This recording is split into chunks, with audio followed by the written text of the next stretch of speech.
Alright, check 1, 2, check 1, 2. Holy crap, it is hot right now. It is absolutely hot right now. The AC is supposed to be running, but the thermostat's like above the temperature I set, so my brain is frying at the moment. Anyway, hey guys, how's it going? Today has been interesting, let's just say. Now, I know what I put down on the pinned message, and we're gonna stick with that because honestly I'm still a little confused as far as the breakdown of the gacha basically, but I think I've got a decent idea on what it's about, but no one's talking about the actual content that's coming up. Understandably people are upset. And I am too. I am too, but I at least want to dig a little bit into what's happening in the content itself before we talk about the, I guess, elephant in the room, so to say. Anyway, let me say hi to everyone right now. Hi Gabrieko, hi Tactician Chance, also hi Multi. Yeah, no Twitch today. We're gonna be in YouTube only. I think for these FES stuff, I usually make it just YouTube only anyway. I like to concentrate about that stuff here. But we need to talk about it now, dude. If we talk about the gacha now, it's gonna take like basically the entire stream. I at least want to get through the content first before we get to the hard stuff. But we'll see. My hope, though, is that there's going to be some changes to it because the way it is right now is not great. But we'll just do a quick recap. I mean, basically, I'm not going to go through every single thing. But there is a recap thread on Reddit that I'm going to go through. And we'll get there eventually. That's for sure. Let me get the speculation sheet up really quick. I say speculation sheet. It's not really a speculation sheet, but it's basically our speculation. Pandemonium Summer. I guess that was kind of obvious that Pandemonium Summer was gonna happen considering all the all the mini stories. Or not the mini stories, the YouTube shorts.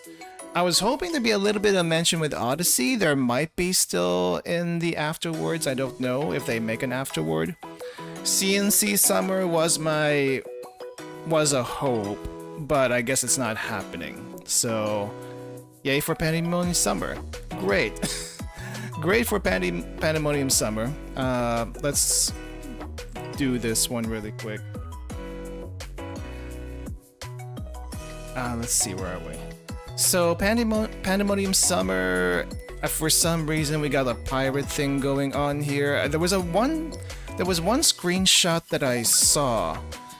Someone pointing out that the Gehenna logo looked a little bit different in the PV. And I don't know if that's like just for the event or something that happened in the past. Or maybe, wait, do I even have that? No, I don't have it. I didn't bookmark it. Crap. I did not bookmark it, but it was shown.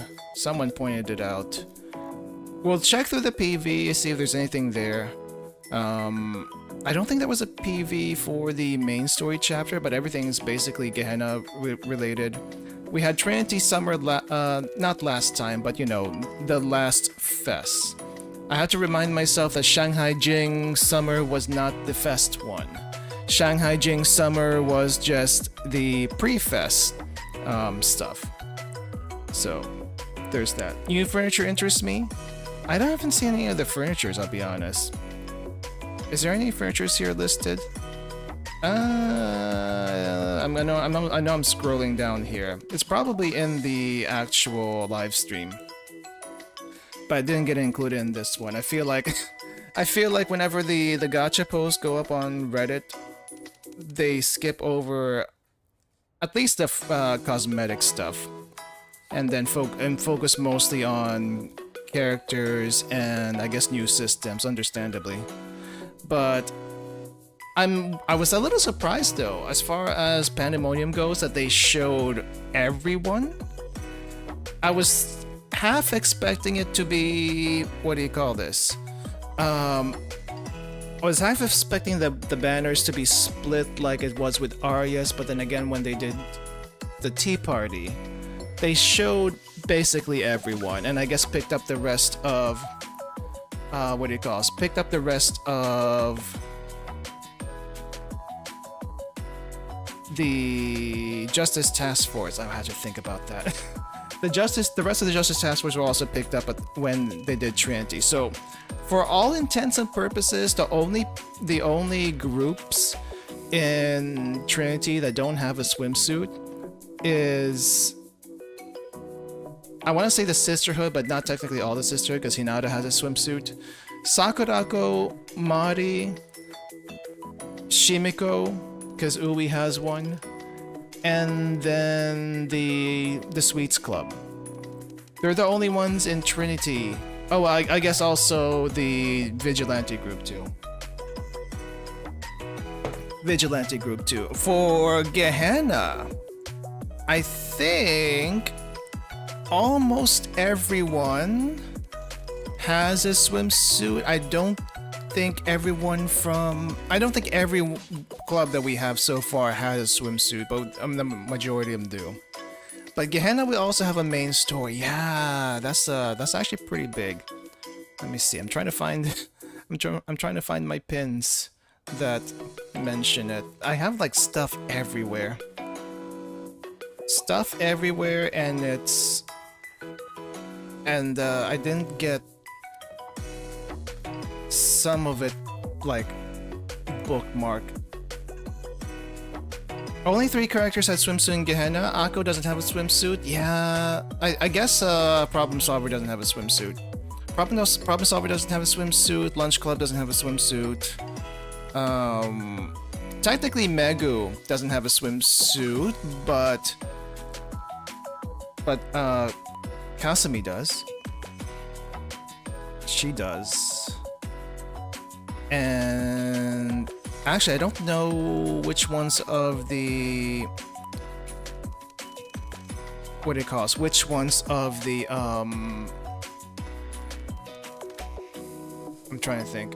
Gourmet Society doesn't have a swimsuit. I know one of them does, but the rest is like question mark.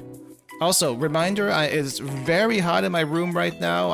For some reason, the AC is not working, so my brain is working overtime. Also, hi Gop, hi Dizpan, welcome. Izumi has a swimsuit, right, but the rest of them don't. That's what I was trying to think of. Thank you. Makoto swimsuit striker? How many of them are strikers, actually, now that I think about it? Mego's a swimsuit which was shown with Kasumi's. Oh, right, I forgot. Okay, so they did show it, but both of them were not available when the Tea Party thing rolled around. That's true, right, thank you. But yeah, as far as swimsuits go, I know some people said it's a little uninspired. I don't know, I thought they were fine for the most part. Though I will have to say for Chiaki, the design on her bottoms over here, like, what is...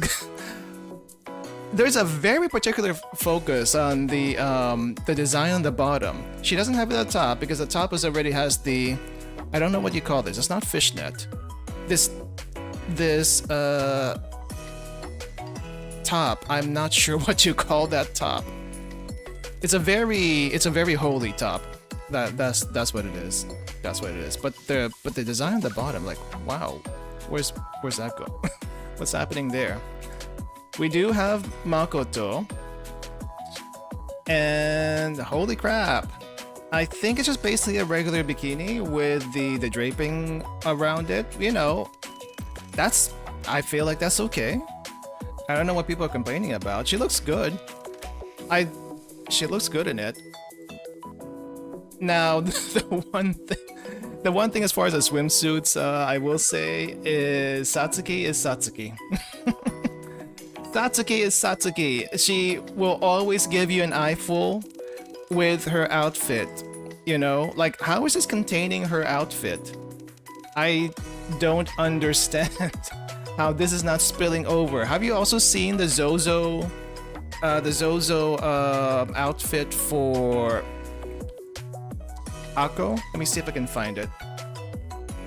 She's definitely gonna hypnotize people without the thing. Satsuki needs her pendulums. The pendulums are right in front of her. She doesn't need the other pendulum. Let me see if I can find Akko. Akko Zozo. Akko Zozo. Oh wait, they don't have the labels on there. Look in her eyes, not the melons. It's impossible. Absolutely impossible to not look at the melons. Okay, I'm gonna have to look through Arasu Archive. I know I'm not like showing it on this side because I have like a different browser open. Just so that we don't catch the not safe for work stuff. Oh, here we go. Here's the Akko thing I'm thinking of. Look at Akko. Look at Akko. What is going on here? Oh wait, no, back. What is going on with Akko? For all intents and purposes, Akko's top should not be able to contain this. No absolute way is this supposed to be contained with the way she has it put on. Absolutely not. No reasons. No reasons. Like, how is this gripping? How's this gripping? Assuming like she's like sweaty under there, you know? Assuming she's sweaty under there, the sweat won't be able to hold that. Her nips would. Okay, I need the. We're gonna have to do the draw here. The nips, realistically, should be around here, and they still might, but I see no areola. I know Blue Archive isn't that kind of game, but I still see no areola. Like, but it should be there. It should be right there, but it's not. It's not. So I get it. It's a thing. I do like how Iori looks. Iori looks really nice, even though she's got the hobo chic thing going on. You know, it is what it is. It is what it is. Hina looks pretty good, though I wasn't expecting the one shoulder strap. No, I guess she has another shoulder strap. Okay, so she's got one thick shoulder strap and one string shoulder strap. Okay. I don't know what Zozo Town is. Is Zozo Town like a fashion brand or something? Because in my mind, even if it is a fashion brand and these are actual outfits that you could buy, this would be basically only for the girls, right? So no guys would be able to wear that stuff. I'm assuming, for the most part. It's just a flesh-colored accent, possibly. It's only contained because it's not moving. This is also true. At least in the picture, it's not moving. But you know, realistically speaking, she would be moving. She would be moving. Let's close that. Right, so I guess let's go through Arisu Archive. That's probably a little bit easier to look through. What is this over here? Oh, big camera! There's a big camera collab. I'm not sure exactly how you're supposed to get this. I guess you purchase some stuff and then you get the goods that are associated with that. I see. And then we have the Problem Solver swimsuits, which I wish were real. I feel like before the Pandemonium swimsuits that we just got, they also had another set of swimsuits that looked different, right? Before the official ones that are playable. Let me see if I can actually find that. Pandemonium Society's official. You want the Perodo Waffle Press? I want a Perodo Waffle Press too. That actually looks pretty nice. Okay, I found the art for the version 1 swimsuit, so I'll have that up once we get there. But Kayoko's, yeah, Kayoko's swimsuit, if you look at it, I'm gonna focus on that a little bit. Strings. Remember her dress outfit? She had strings over here. And now assuming she wore something similar like this under her dress outfit, you can kind of see how much it covers now. And then the strings attached to it. But she likes them strings, doesn't she? Holy crap, she's also really flat. Oh, it's back a bit. She's also really, really flat, but we knew this. We knew this. There's nothing hiding under that shirt. And I guess the dress also confirmed that. But they do look good. It's just, wow, dang, Kayoko. I wish we kind of got this though as the official swimsuit out, but I don't think it's ever gonna. I don't think we're getting that. I think we're getting auto stealing all the nutrients. I guess Haruka also has a little bit. Oh wait, I didn't expand it. Let's expand this. Haruka also has a little bit. She's not like totally flat. See? She's not totally flat. She's got a little bit over here. But yeah, I think out of all of this, even if you look at Mutsuki's looks tame compared to Kayoko's, it looks tame. That's amazing actually. You would think Mutsuki would be a little bit looter, I guess. I mean, she looks cute. She looks cute, but Kayoko is just like, dang. God dang. So, alright, I don't know what these are. Sports jerseys for the baseball teams. We're gonna ignore that, though I'm kind of curious what they got. I see. Oh, Hoshino and Aoba. Okay, I've seen a lot of Aoba in these announcements, which is hilarious. Oh, Hina with twin tails looks actually pretty nice. That is actually pretty nice. Wow. And who do we have here? Ah, Konoka. Interesting. We got Konoka and we also got Subaru. Subaru's doing some rep work for Arias, it seems. Breakfast time over where I am. Have a good stream. Okay. See you later, Disban. Yeah, sorry I didn't do the stream a little bit earlier. I definitely need to digest everything that's happened this morning. We will definitely get there, though. We'll definitely get there.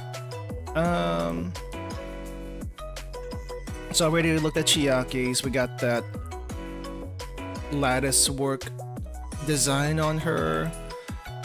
Then we have Makoto in all her glory. Lots of jewelry. I think this could rival even Nagi's outfit, to be honest. I mean, Nagi's look is one thing.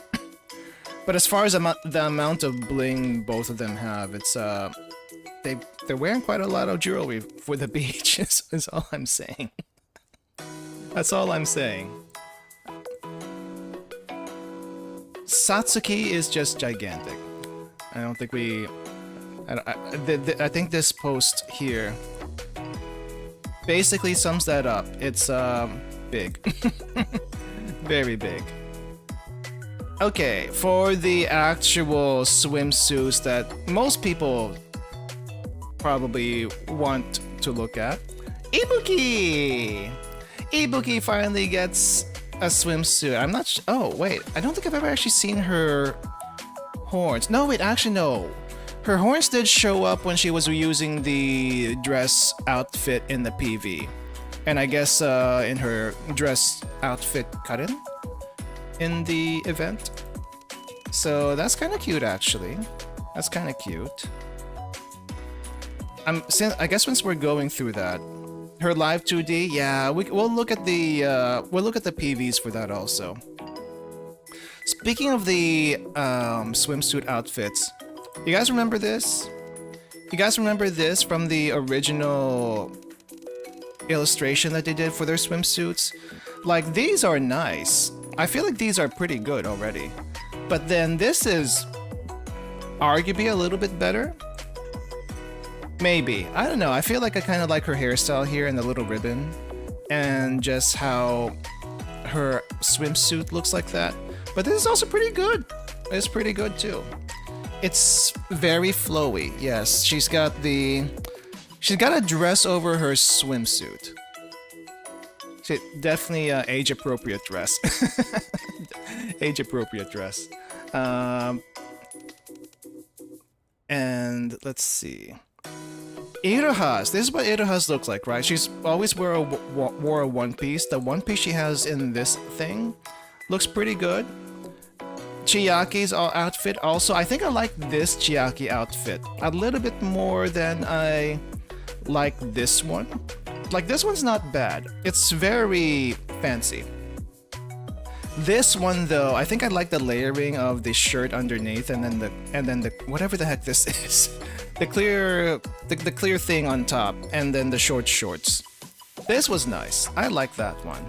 This is, wow, what is going on here? It's good, but also, what is going on here? Fancy. And then Satsuki is, well, Satsuki is both Satsuki in either one. Wears a little bit less here compared to this one. Interesting. That's, the vibe really changes. It's not really a one piece, but it's like a bikini top and something that, I don't know what to call this one. I don't know. There's a name for this. I do not know what it is though. But she's a little bit more covered up here than she is here. IROHA. IROHA looks very human in this swimsuit. She does. And you still can't see her ears, by the way. You can't see her ears. She obviously doesn't have any horns. She doesn't have any tail or anything like that. And then when you see this, holy crap. Okay, maybe not this picture. This picture's probably better.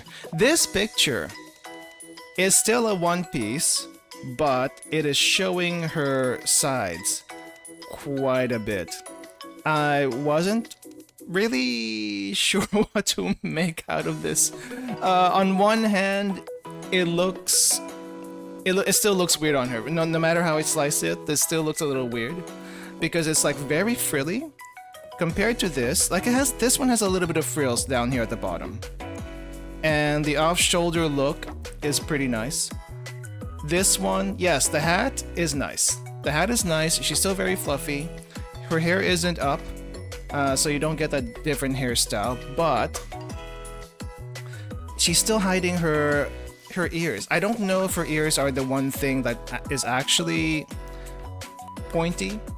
Like we said, she doesn't have any horns, no tail, nothing that says she's probably a demon except for her eyes.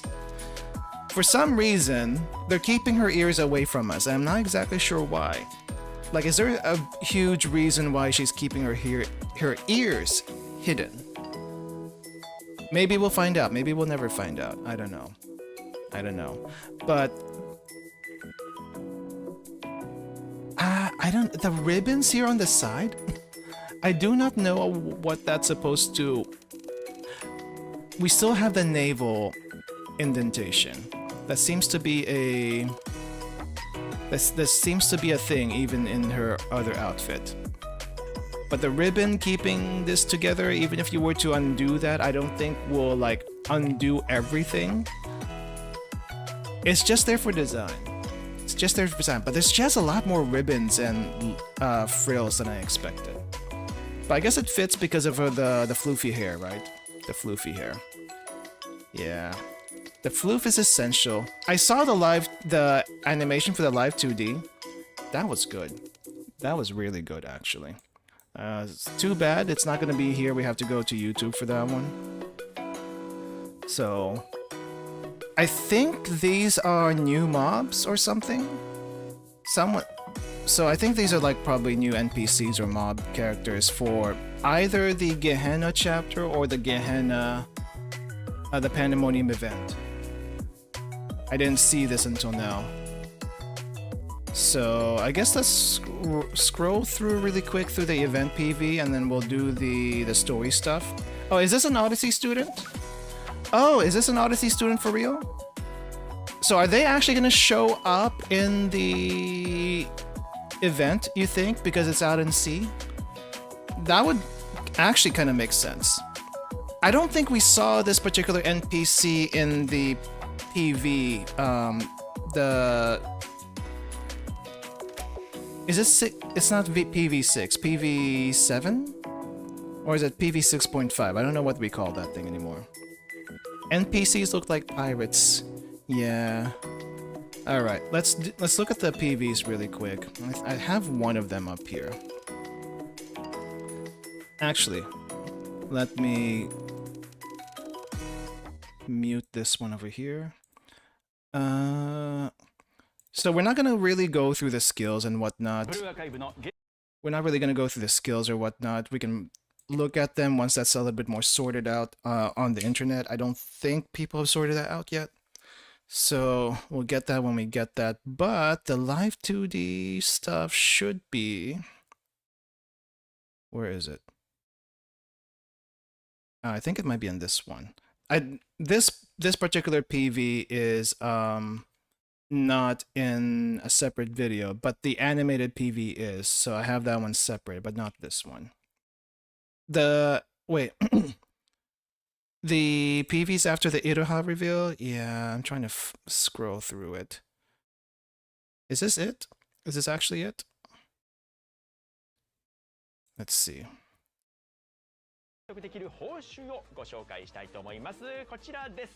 I think nope, that's the event items. Okay, back.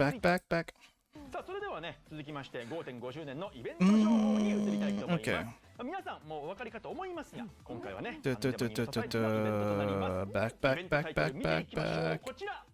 I think okay, yeah. I'll just let this play because it's like Pirates of the Caribbean version on Blue Archive. Basically, except there's no rum. There's no rum, or at least maybe Makoto. Actually, no, Makoto still would not be able to drink because she's still technically 18. So she needs to be 20 for that one. Okay. Okay, I'm gonna like try to skip through. Skip. Shrimp. Are you serious?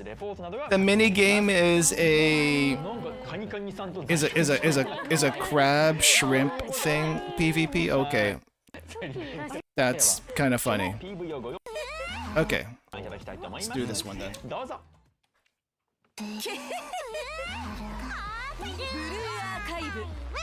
Okay, hopefully this doesn't go too fast.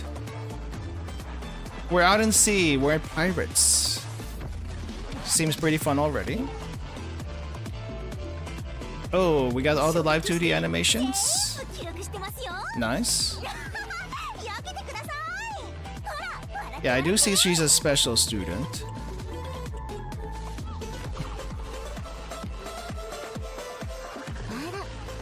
And then we have Satsuki. Wow, really? Really, the oil. Right. All the faces. Oh wow. I don't think I've seen Makoto look like that before. Interesting. That's actually kind of interesting. Oh, we're gonna have to come back to that one. We're gonna have to come back to that one. Oh jeez. The poison is real. Oh my gosh, and I was reading IROHA Dojin earlier too. God dang it. And Ibuki's always cute. Ibuki's always cute. IROHA may be your poison, but Makoto is your wife. That's fair. That's fair. I'm not saying anything against that. I'm not saying anything against that. Okay, I'm gonna have to like scroll back a little bit to a few of those. Let's put some music in the background a little bit. Okay. Scroll. And I guess slow down.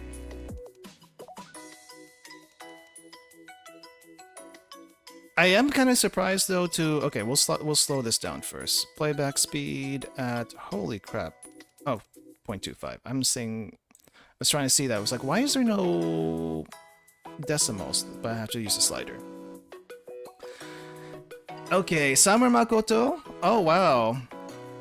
Okay, so that's... Wait, hold up. So is this where all the faces were? Okay, so they're in their pirate outfit. This is the... Up here.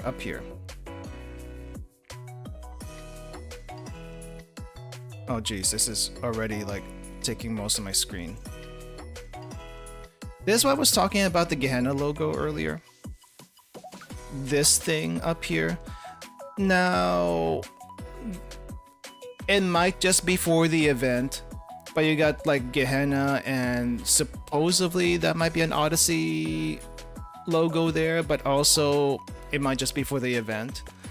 But some people pointed that out and I'm like, is that really that big of a deal for this particular thing? I mean, we probably will get a little bit of a lore drop. So yeah, promotional video for the events on their channel. Yeah, I have it on the on another tab. But I didn't see this blue-eyed character before, and I guess we have a mob, an actual mob character down here because she doesn't have any eyes. So all right, so we got those two, possibly Odyssey Pirates. Oh, we have a third one down there. Wow, I've actually never seen Makoto have that kind of face before. That is interesting. She actually looks pretty, I guess. Graceful, I don't know. But she's still Makoto at the end of the day, and until the Gehenna chapter drops, my opinions on her is still going to be the same as I've had before. So we'll see how that changes later. But we got a ship. They got a ship. Should be interesting. I'm kind of hoping they had a roamable map. I guess they don't have it for this one. They only had it for the main events, I guess. It looks more like a Marine Forces of Gehenna with a symbol of Gehenna in a wave. Gehenna having a Marine Forces would be interesting, actually. Oh! IROHA! Oh, jeez. Oh, jeez. Okay, I gotta slow this one down even more. You see this? You see this? You see that? What the heck is this? What the heck is that tongue sticking out doing there? She just... Okay. I don't know how many people know this, but IROHA is like is the first character that made me want to come back to Blue Archive after my long hiatus, and seeing her do this in her swimsuit. There's two things I want to do to this face right now. One, I kind of just want to like tug on the tongue a little bit because I think it would be funny. The second thing I want to do is just suck on that face and tongue while she's lying down there, because holy freaking crap, why are you doing this? Why are you doing this? And being all flirty and stuff, that is true poison. That is true poison. Her base Momo talk, she was playing with poison back there, sure. And then all the IROHA doujins came out. And when all the IROHA doujins came out, I feel like that affected IROHA in the game a little bit also. Just a little bit. Just a little bit. She wants it done to her on the beach right there. That I mean, look at that pose. Look at that pose. IROHA's suitcase has Welcome Golden Fleece Odyssey sticker on it. Yeah, I see that right here. She's also got the Ninja Peroro on it. I'm assuming that came from the when they visited Hyakiyako. So that's actually pretty interesting. I saw her skill cut in earlier. Do they show it here? They probably show part of it, but they didn't show the main part of the skill cut in. Yeah, there's a skill cut in, but they didn't show the main part of this, where she actually sits down and they zoom in on her freaking butt. Let me see if I can find it. I'm gonna let that play and see if I can find it elsewhere. I'm pretty sure someone had it. Let me see. Anyway, what do we have? IBUKI! IBUKI's cute.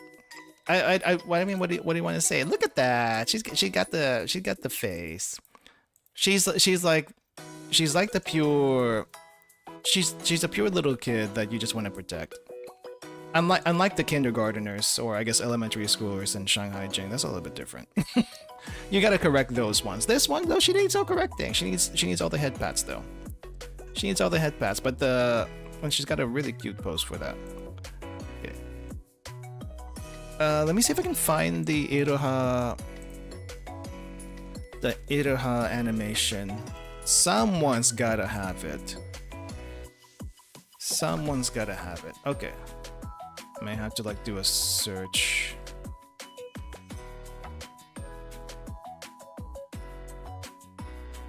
Yeah. I know. There's all that, but I also need to find the one IROHA one that I'm looking for.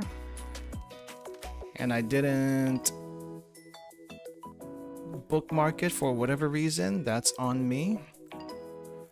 Or maybe I did. Actually, maybe I did.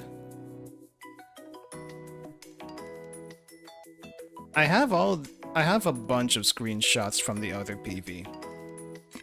But not... Oh, actually, well, there's this. It's not a screenshot. It's not like the animation, but it's the chibi.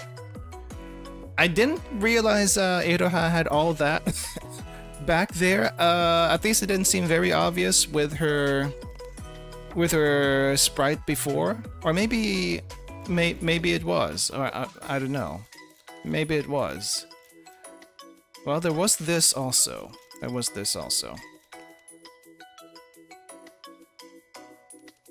see, grab that. That one. The chibi butt. The chibi butt slamming down on the suitcase. I guess I can like rewind to that portion, to that part.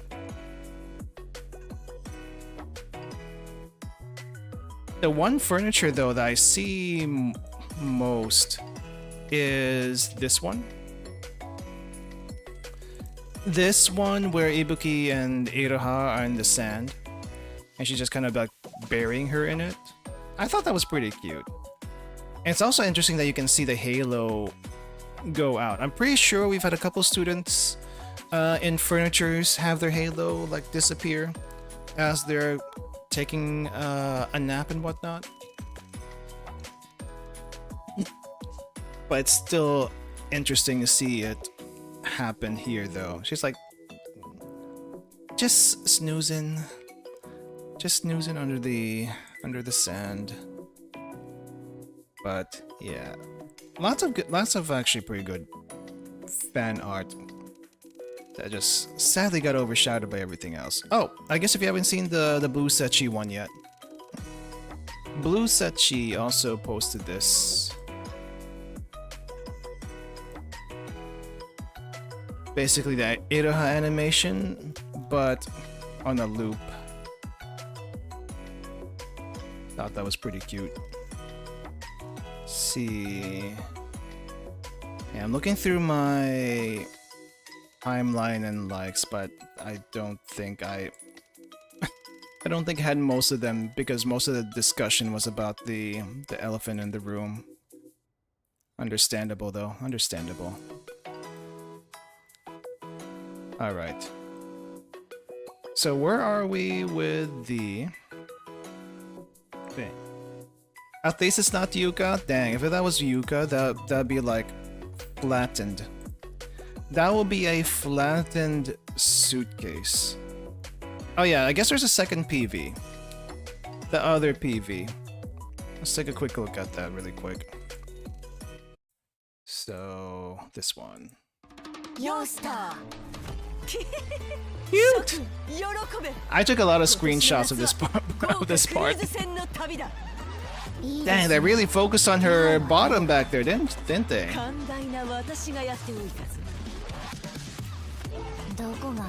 And then this is the, I feel like the interesting part of the PV.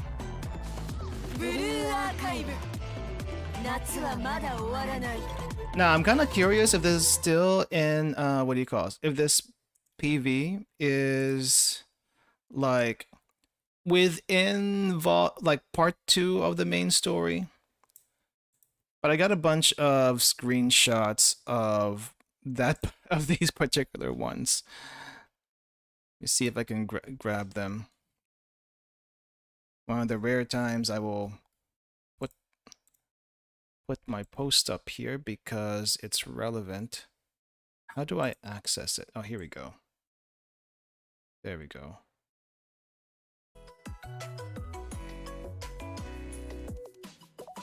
Yeah, I screenshotted basically all of these just because I wanted to.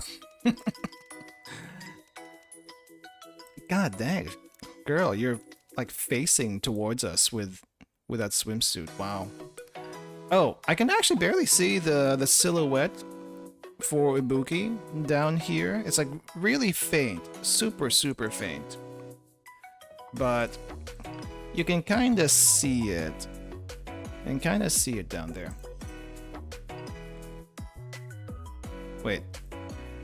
Ah, you know what I just noticed? I think I just noticed that it's like IROHA in Gothic Lolita outfit, but beach version. That's why she has so many frills on her. That's why she has so many frills on her, and they got like foot focus over here. Kind of wide feet though. Kind of wide feet. I feel like her feet's never gotten that much justice in the stills. But this is pretty nice. This is pretty nice. This shot over here is pretty nice. This is from the first PV. And then we got IBUKI, of course. IBUKI looking pretty cute. Very cute. I think this is her buzzer, right? She's got a one of those crime buzzers on her. So beware. Beware of that thing. And this is her live 2D. Right. Okay. That aside, is there anything here in the PV that might be something to look through? I guess in the second part. Right, okay. I guess it is the part where we slow down a little bit. Slow that down here.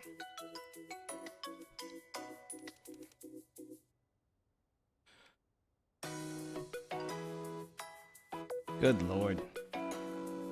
I'm not sure what Makoto's been drinking. Is it like grape juice or something? But she really likes to aura farm that wine glass. This, I feel like, is a little funny. I don't know. Okay, back. How do I go back? Okay. This is kind of funny. I guess this is their ship or their yacht that they went out in, and they don't have the pirate ship initially. But it's like, whoa, what's going on here? Did Makoto get like seasick or something? Because that's kind of what it looks like.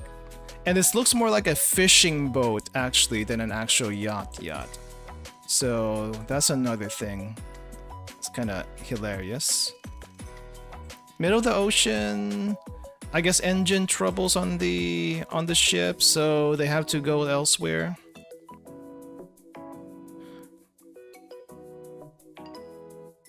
And IROHA, very clearly, very flat, and obviously pretty angry at Makoto for everything that's happened so far. You know what? That's fair. That's fair. She does seem pretty irresponsible, but maybe the Gehenna chapter will change my mind about that. But I think that's the first time I've actually seen her get mad at Makoto. Really. Shows a difference in wealth between Trinity and Gehenna.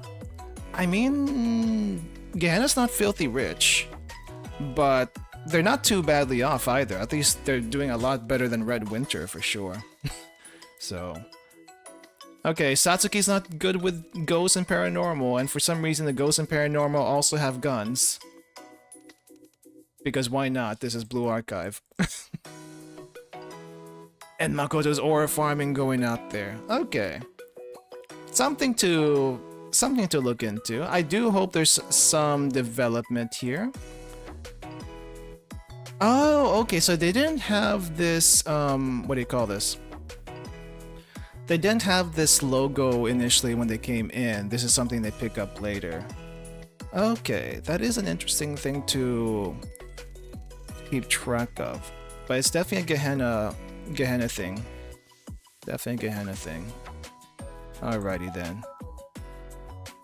Where are we now with all the stuff to catch up on? Let's see. Swimsuits, I think they might have just only gone through the stills for the main story stuff. But we have Gehenna main story, and I guess they're volume 1.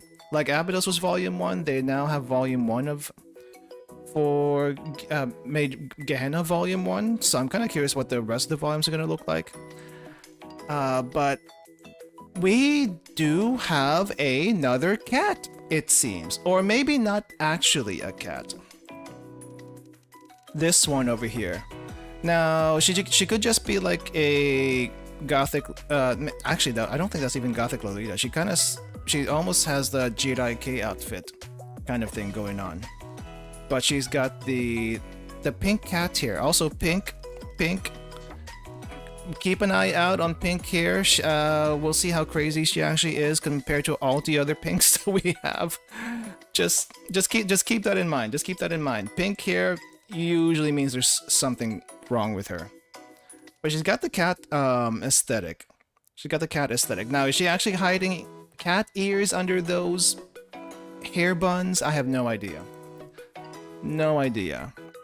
I feel like there's a different club, though. It doesn't seem like this is related to any other clubs that we've seen so far. And I guess this is the club president up here. It would kind of make sense. And then we have Glasses Girl.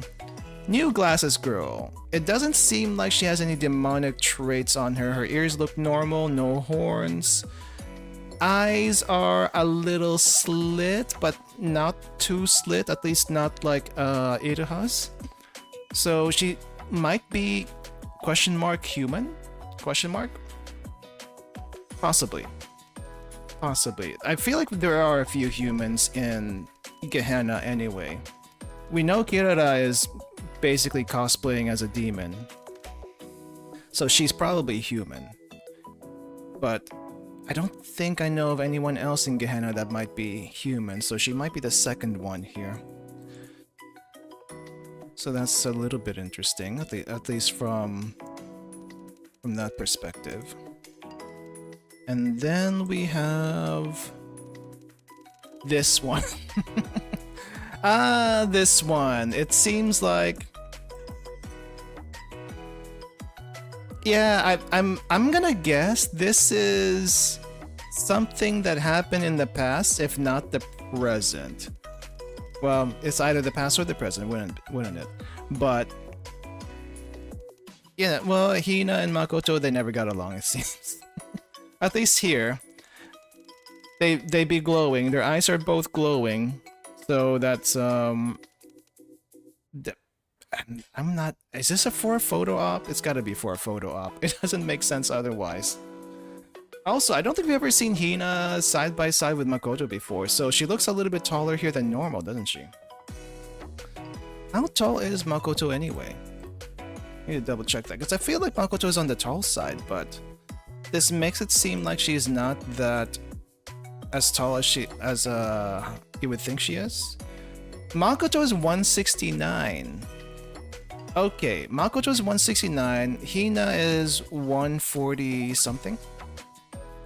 Hina is 142. I think the scaling might be a little off, or Hina might be on a box. Because she should not be that high compared to Makoto. She should be like probably a little bit below the maybe around shoulder length to Makoto. Maybe about shoulder length, but she should not be that tall. Should be a little bit smaller. But I guess this is the chapter 2 one for the Gehenna chapter. So I guess we'll see how that shapes up. What is it right now? So we'll be getting main story part 2 next month. And then this is probably gonna drop 3 to 4 months later. And not too long of a wait, I guess, to see that relatively. But now here we go. More outfits for more good stuff. Aoba has been in a lot of different promotional stuff compared to Nozomi and Hikari, which is actually kind of surprising. She's like everywhere along with the Shupos. See? This one too. More JR stuff, though I think this one's been around for a while. Yeah, this one's been around for a while. But also, I think this is like the second JR Railway promotion with them. I'm not exactly sure what this is for.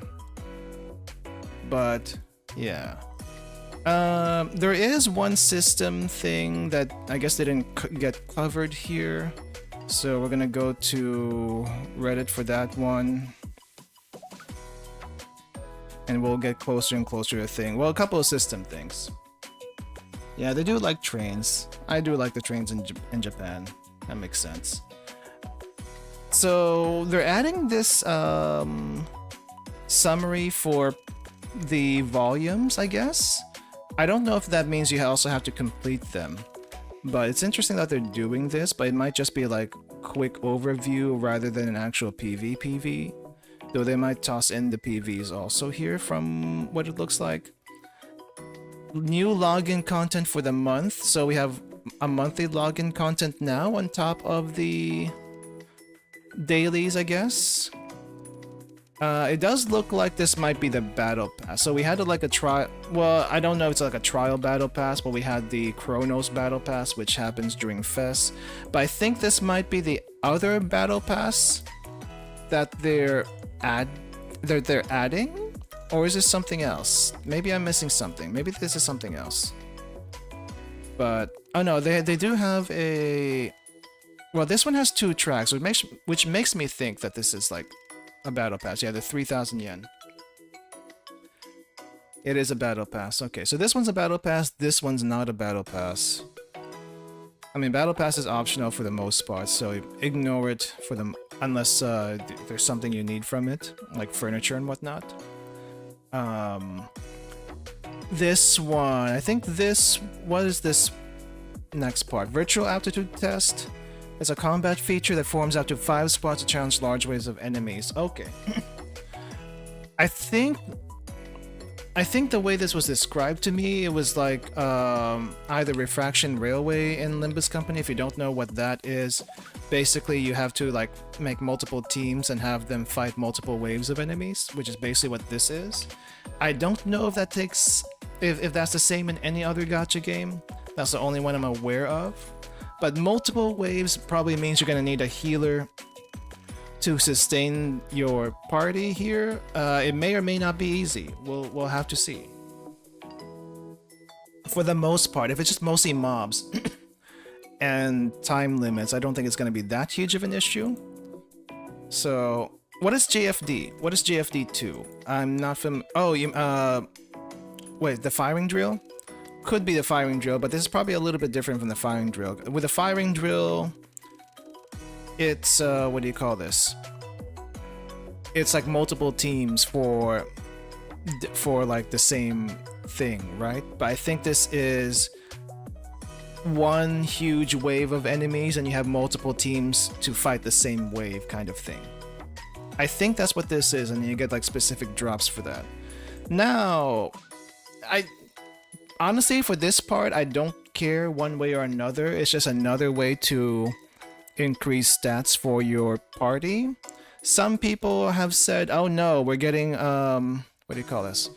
We're getting artifacts in Blue Archive, but I think artifacts are like artifact farming, but I don't think it's the same thing, because artifact farming, there's like different like random stats on equipment, right? And that's what you use for builds and stuff. No, I think this is just like a straight up skill tree. Straight up skill tree, and basically just material farming rather than RNG equipment. So it's not bad. I don't think. It's just one extra thing to increase your favorites or your DPS and tanks, which, you know, that's fine. I feel like that's fine. We'll have to see how much of a game changer if it is. If it's just like flat stats, it's whatever. But if it affects like tiny little things, like actual effects with the skills, then that might be actually a game changer. I don't know yet. We don't know yet. I guess we'll have to see the details when they get it after the patch. So we'll have to see. But I guess there's like 3 different things here, and we'll find out what those do. Okay, now for the part that that I'm a little bit not prepared to talk about, because I don't know how to explain it. But this is the part where everyone got up in arms about, including myself this morning, by the way. I also got up in arms about this, but there were definitely other people who went to the math first before they made any judgment.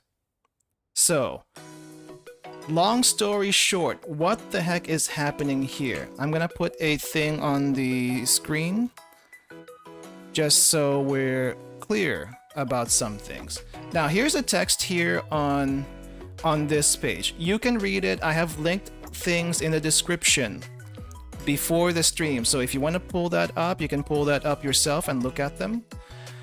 And I've also included some analysis, actual math analysis from different people. So that is something for you to look at. You can agree or disagree with their conclusions. But basically, what we have currently and what we are supposed to get. I say supposed to get because there's still a chance to change it. So let's do this here, because this is gonna be a freaking mess. What do we have here? Currently, oh crap. You know what? I'm gonna probably do this on a different screen. It's gonna like cover up what we got right here, but it might be better to do it on a different screen. Okay, we're getting the Google Docs out for this one. The Google Docs. Gacha system update. So currently, oh crap, can you even read that? I don't think you can read that. Okay, let's make it big so that it's readable for the stream. Currently, we have a Spark system for Gacha. What they want to do to be implemented is the pity system that you may already be familiar with from other gacha games that take inspiration from Hoyo stuff. But let's break it down how this works really quick. So, as far as Blue Archive goes, you roll up to 200 to exchange for a banner character, right? So the rates are the same for both Pity and Spark. It's gonna, let's say 3%, because I think that's the thing right now. 3% rates for both systems. Like, maybe I should put that down here.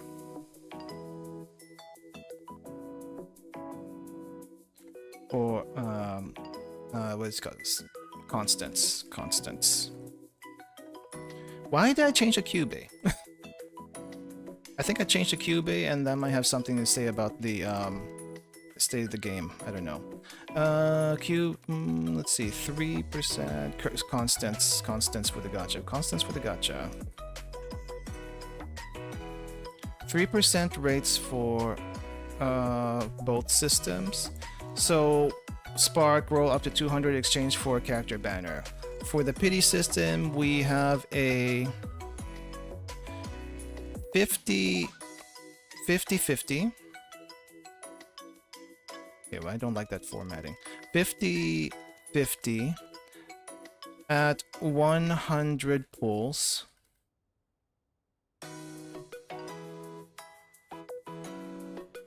And a guarantee at 200 pulls. Okay, so for all intents and purposes, rolls are the same from 1 to 99. So before you hit your 100th pull, the rates for getting a character for both systems are going to be the same. Nothing changes here. What changes is as soon as you hit 100, things can change drastically. So yeah, to clarify, 50 is 50% on banner, 50% off 50% off banner, 3-star. Gacha is inspiring new generation of statisticians. They honestly should, because this is important for people as far as their, I guess, enjoyment of the game. That's part of it. But also, it's important to like economize how you do pulls and what to expect for your teams and whatnot. So it's a system that we have to deal with. It's a system I would rather not have to deal with, but but because we're doing gacha games, we have to figure out what works best under those systems. No one likes gacha. Well, people like gambling, but I don't think anyone likes having to spend for their gambling. And that's basically what gacha is in general, but there are different ways to do it. So for every 100 spins in the banner, you get a 50% guarantee, getting a 3-star student, but the points you earned will disappear. Yeah, we're gonna get into that. But this is the base, right? So 50-50, 50% on banner, 50% off banner. That's what 50-50 is. And then if you get the banner character, the pull, we'll capitalize that, pull progress disappears. So for example, if you get the character, if you get the how do we abbreviate this? I think people abbreviate this as pickup, so we'll abbreviate this as pickup also. Pick up character. So if you get the pickup, what do you call this? If you get the pickup, if you get the banner character, the pull progress disappears. So if you get the pickup, like let's say at 50, or 60, then you gain character and lose pull progress. I think that's fairly clear. Also, if you get the pick up at 190 or 199, you gain character and also lose pull progress. I feel like that's self-explanatory, but we have to like spell it out just to make sure. Now, on one hand, the 50-50 might be good if you're only going for one character, as far as all the analysis out there says. And like, you know, some people have like really terrible luck, right? And I get it. So I've seen some people go 200, even 400 on both banners and not get the banner character. That will probably be more beneficial for them. For people with better luck, it might not affect them much at all. Like say you get both characters in under 100, where it's really gonna hurt people though for the most part. And this, I think, this is where the what do you call this? Where the complaints are coming from, where people are really up in arms about, is that if you get the character. So we'll go down here.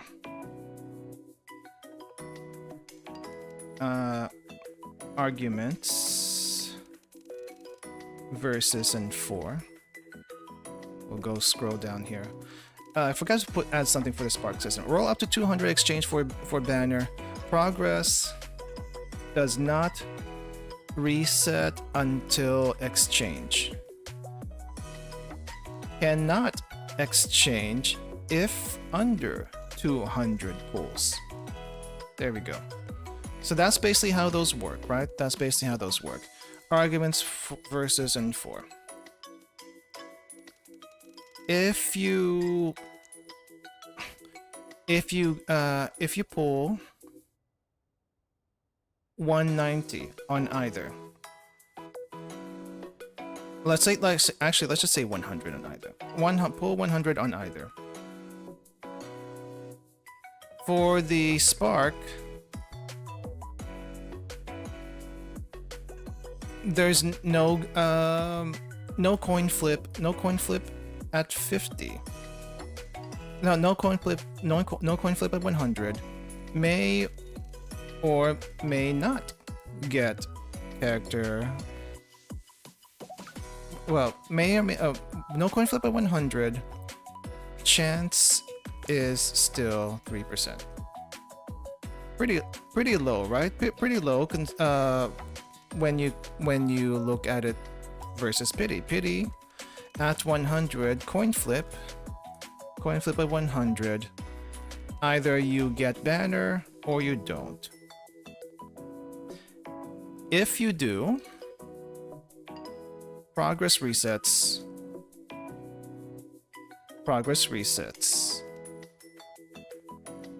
If you don't, progress continues. If you don't, progress continues until you get banner or hit 200. No coin flip, 3% may or may not get a banner, even if you hit 200. So, on one hand, yeah, the 100 pulls, if you're only going for one banner, or at least let's focus on one banner for now. The 100 pulls will help people at the 50-50. Sure. You may get it or you may not. If you don't get it, okay, if you don't get it,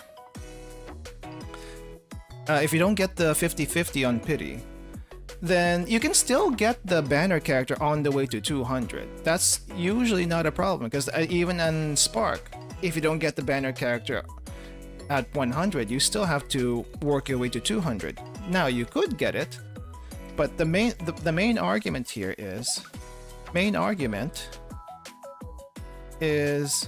lost rolls in pity versus saved rolls in Spark, I think. Does the rate ramp up from 100 to 200? Not for this game. I don't think I saw anything that says there's a ramp up from 100 to 200. But they didn't really explain it too well either, from everything I've seen. All they said was that there is a 50-50 at 100, and then there's the guarantee at 200. But if you what do you call this? if you get the banner character at any point, you know, the reset will the progress will reset for pity. Let me get through this first so that we have like a step-by-step way of understanding this. You may already understand it, and that's fine. You can help me with this also, but I'm just trying to lay it out there for people who are still a little confused. So our main argument is lost roles in pity versus save roles in spark, or however else you want to say this. But let's say you get the banner on the way from 100 to 200. For spark, you don't reset progress. You keep going. Progress keeps until you stop. Until you stop, whenever that might be. It can be 200, it can be 400, it can even be like 171 or whatever number you want to stop at. Progress doesn't reset, progress keeps until you stop. Pity will reset. I think I've said that many times already. Pity will reset. For spark though, if you can go to 200 and exchange that for any other banner available at the time. What this does is you can save, you may save roles.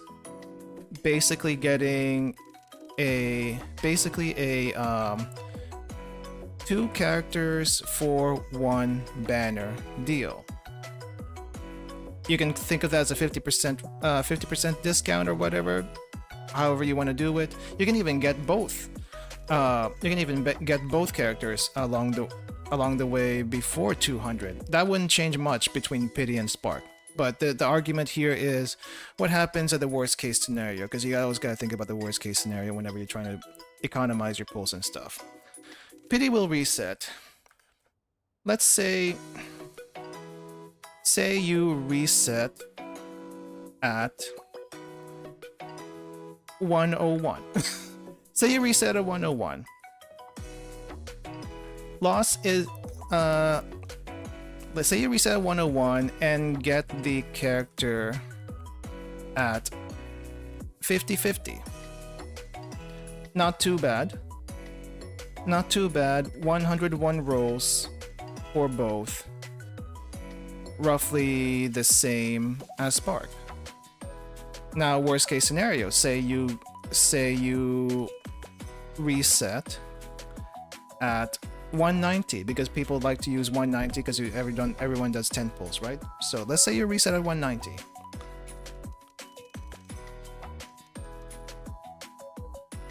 And you get the I guess other character, other banner. We'll put other banner here for clarity. Other banner at 50-50. And you get the other banner also at 50-50. Or well, I guess it's in worst case, but we'll do medium case here for now. Say you get the other banner 50-50. That's about 390 rolls. 390 rolls total for both. Feels kind of bad. Feels kind of bad. Yeah. I mean, if some people already what do you call it, save up spark for each banner just in case for the worst case scenario. That's how I've been doing my rolls also. Now, not everyone does that, and that's perfectly fine. But if you do get pretty close to that, actually that's not 390, that's 290. 290. It feels kind of bad. It feels kind of bad. I think that this is where it's like, dang, before I could get 2 characters within 200, either pull one and then exchange for the other. Great! That's actually a pretty good deal, and actually probably is. And then for pity though, you get anywhere, if you get anywhere above 100, it starts feeling like a loss. A little bit like a loss, especially if your next pull is at a 50-50 or even worse. Let's say the full 200 on both. So that's what people have gotten up in arms with, and I agree with that. I agree that it's kind of bad, and maybe in the long run, it does mean you will spend a lot more, assuming that pattern continues.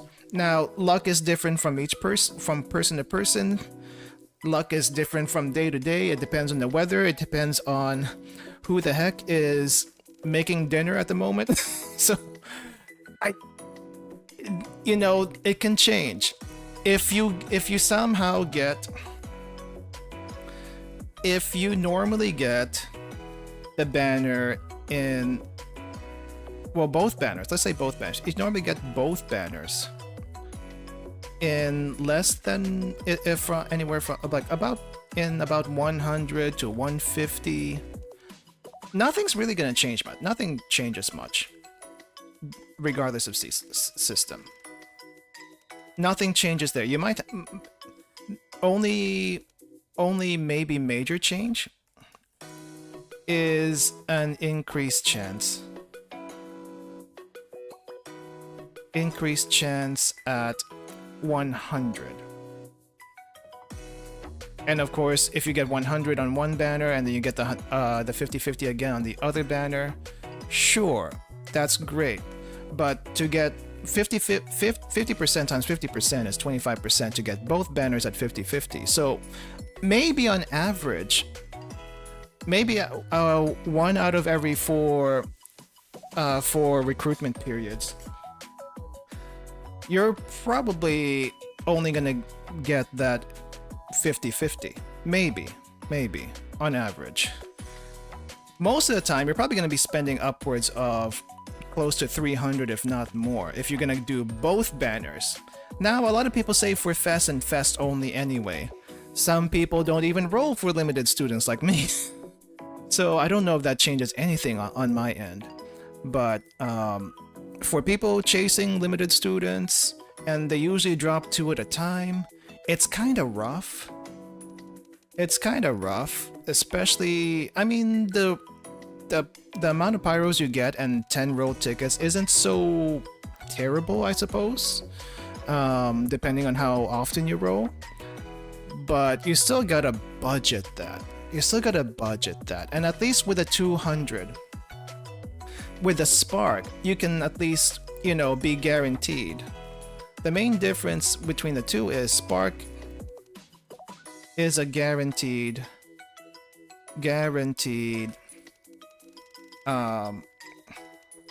exchange at 200. May or may not get the other banner within that. Pity is an outright gamble. Pity is an outright gamble. Where outright gamble guarantee at 200, but you cannot exchange or say, you cannot exchange for the other banner. What does happen in pity though is pity carries over from one banner, from one recruitment. I think that's the wording they use. One recruitment period to another. Example. I guess we need to go down here. Normal banner carries to normal banner. Limited banner carries to limited banner. FES? Does FES count? Maybe, not sure yet. So what this means is, if you have 10 roll tickets you need to get rid of because they're expiring,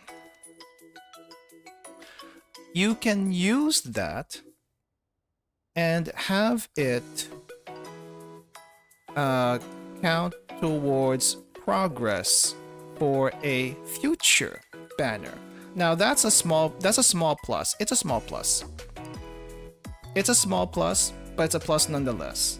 So that could help out a little bit, maybe not too much, but let's say you're like only using tickets on a particular banner and you want to just see if you can get the banner character in those tickets, not spend any pyros. I've done that before. Some people have already possibly done that before. So you roll for that, you don't get any. Great. With a spark system, you lose all of that. You know, it's fine, you calculated that, you accept the loss. With a pity system, those, let's say, three 10-roll tickets, let's say, because I think usually you have maybe 1, 2, maybe 3 10-roll tickets lying around whenever you decide to do that. You spend those 30 rolls. Those 30 rolls will count towards the next banner. If it's a normal banner, it goes to the next normal banner. If it's a limited banner, it goes to the next limited banner. So it kind of helps a little bit for the future. But I still don't think they needed to do this. They did not need to change the banner at all. Like, I can see the argument for both, and I think if you look at the links I put in the description, JP, I'm gonna put one of them on up here. It's in Japanese, but you can also translate to English. The English is a little bit mangled. And there's also some EN people that have analyzed this. On one hand, yes, the pity system will get you the banner character eventually. And probably better in the long run, maybe? Question mark? I may have been saying that wrong. But conclusion, it advantages. I don't know what non-disposal billing layer means, but from what I understand, and maybe someone can explain this a little bit better, is that even if you count the 2 banners that happen every so often, that every recruitment period, it is probably beneficial in the long run that you will get those and not have to like probably exchange, but it's like, it still feels bad. It still feels bad. And normally people wouldn't have any pity carry over to the next banner anyway, because most people are going until they get the banner character, right? So I still personally prefer the spark system, but the way Blue Archive is with with the number of banners we run, 2 normally each time for new characters, versus what the other games who use this system run, 1 character per, I guess, 2 to 3 weeks. And we run it for 2 weeks, so it's a lot. It's a lot. Now, you shouldn't be chasing every single banner. I don't recommend that. I don't think most people do anyway. But it's definitely it's gonna make it a little harder to plan, I feel. Yeah, very small. People only care about limited, since rare or limited, almost no difference, because they actually separate the pity from regular and limited, so they actually try to build pity using expired tickets or limited banner. Yeah, so the big disadvantage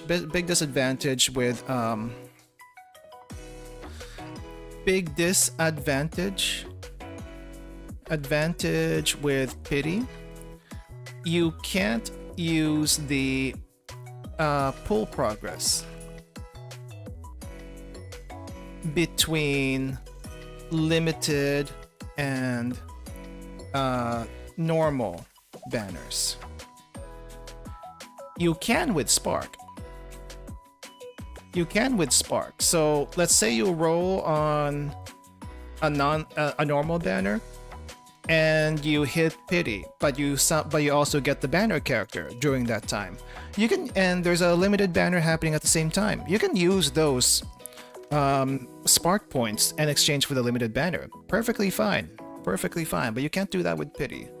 So that's also a big disadvantage with that one. So you're basically having to prepare pools for 2 banners. Probably should normally anyway, but I know not everyone can. Would it make it harder for free-to-play? I have no idea.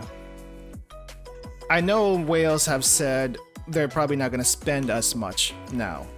So that could actually be a bad thing. That might actually backfire on this decision in the future. So I'm not trying to argue for or against a new system. I'm just trying to like lay it out for anyone who doesn't quite get it, and I don't know if I did that, if I'll be perfectly honest. But hopefully that clears some things up. What I'm personally gonna do though, is I'll still, I mean, I know a lot of people have been doom posting and like saying they're gonna quit the game if they don't change anything with it or don't get rid of it. I'm not gonna do that. I'm gonna still stick with the game because I'm here for the story, first of all. What it does probably mean though is for any Momo talks I want to particularly get that's not like you know, let's say I roll for Subaru back then when I didn't really have to. It's not going to, I might not do that as much anymore. We'll see. It depends. It depends. I could luck sack and it might not affect me. But if I don't luck sack and have a really bad pull streak, then you know it's gonna hurt. It's gonna hurt a little bit more. So I guess we'll see. I guess we'll see how this works out at the end. I just hope JP though changes their mind on it. Now I know a lot of people have been blaming the Nexon chairman that came from EA. Probably rightfully so, probably not rightfully so. I don't know what his role actually is. But you put someone from EA in a high level position in your company, and something like this drops in your game, you know you're gonna get blamed. You know you're gonna get blamed whether or not you actually had anything to do with it. I did hear another story where it might actually be Yostar that's trying to push this. Not necessarily Nexon, maybe Yostar. Who knows? I don't know. I don't know what the story is. Maybe someone can look into that. But that's what I understand at the moment. Okay. But again, I encourage you guys to look through the description and check through those things yourself. I know it's a lot of math. And the takeaway most people are coming from it is the pity system is bad. Have never been a fan of the pity system, ever. I only deal with the pity system in other gacha games because that's what they started with. Do you understand that? If a game started off with a pity system, there's really nothing to complain about for the most part, because that's the game you go into, that's the system they use from the beginning, and you either live with it or you don't. Simple as that. For a game that already has an established gacha system, why change that? Unless it's for actually the better. Now, I don't know if they have argued in JP that this is actually going to be better in the long run.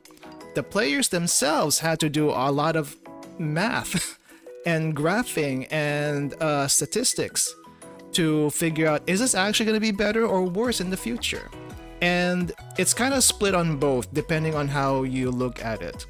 On just raw numbers, it might be better. If you're looking at it from what you do with the extra pulls you would have done in Spark, it's definitely worse. Definitely worse. If it's not broken, don't fix it, right? Right? I mean, I feel like, you can do some changes to make it better for the players in the future, like as the game progresses, but don't change it so drastically that you change it from like one system to another. This pity does not work for a gacha system that was built for Spark. It just doesn't. Grand Blue Fantasy, okay? I'm gonna go to Grand Blue Fantasy here for a little bit. Grand Blue Fantasy did not have a spark system. Grand Blue Fantasy started the spark system though because of Monkey Gate. If you want to know what Monkey Gate is, you can look that up. But because of Monkey Gate in Grand Blue Fantasy, we have a spark system in Grand Blue Fantasy. I think the spark there is either 300 or 400. It's pretty high. But that also means there's no 50-50. And if you hit the spark limit, then you exchange the spark limit for a character that you want. That also is an effect in Uma Musume. They also do the spark system in Uma Musume. I think there it is 200. And Blue Archive started with the spark system because I think that was a dominant gacha system at the time when they made it. Hoyo gacha system. I'm not sure if Honkai Third Impact was live at that time. Someone can look into that. I don't know when that went live, but the Hoyo gacha system did not exist as far as I know, or at least it wasn't popular at the time that Blue Archive was made. It only got popular when Genshin got popular. And not because it's a good system, mind you. The pity system did not, the Hoyo pity system did not get popular because it was a good system. I think in the short term, yes, it's probably okay if you don't do dupes. Now, some people have argued dupes for being the reason why the pity system for Blue Archive is not a good thing. And I'm at in the back of my mind, yeah, if you're having to roll for dupes, it's never a good thing. Whether it be this game or any other game that uses that, because I don't believe dupes should be a thing to unlock like extra skills or stats for a character. That just seems bad for the player in general. But if you're rolling for dupes in Blue Archive, I'm have to kind of ask, why are you rolling for dupes? Is it just to get a few extra LFs? Because those few extra LFs, I don't know if that makes sense to do, unless, you know, maybe in the Spark system it makes sense. You know, you can, if you get both banner characters and you have a little bit left to Spark, I think I've done this before too. You have a little bit left to Spark, and you get to Spark and exchange it for a character you want a little bit more LFs for. I guess that's a huge discount too. I think I've seen that argument. It is a huge discount for LFs, and you don't have to exchange your Eligmas for LFs. I guess at the end of the day, it really matters. It depends on what you want to do with that. If you want to be competitive in PvP or Grand Assault, Total Assault, what have you, then that probably does matter. But I usually save those for the highest DPSs. I mean, you don't use it for every single one. So Blue Archive is very similar to Princess Connect Redive. Yes, it is. I have played also Princess Connect Redive. So I think there is another variation on the... Is it a pity system? I think no. There's a variation of the Spark system that TrickCal is using, and their limits are a little bit lower, but they also get a buttload of what do you call this? A buttload of their currency. So I'm actually, when I did play TrickCal for a little bit, I was like trying to figure out what the heck do I do with my currency. But the other weird thing about their Spark system is that not only can you exchange the Spark for the character you want, yeah, the on-banner character, but the Spark can be saved between banners, between recruitment periods, which was interesting, actually.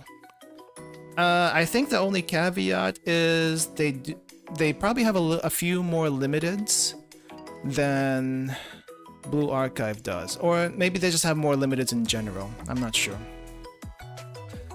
But I thought that was interesting. Of course, as far as gacha systems are concerned, I feel like Limbus Company has the best gacha system.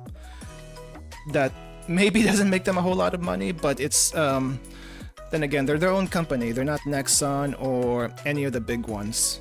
But Limbus Company has probably the best gacha system. Sure, you can roll for the character, but if you don't want to roll for the character, you can just farm the fragments for the character you want and use the fragments for exchanging it at a later time.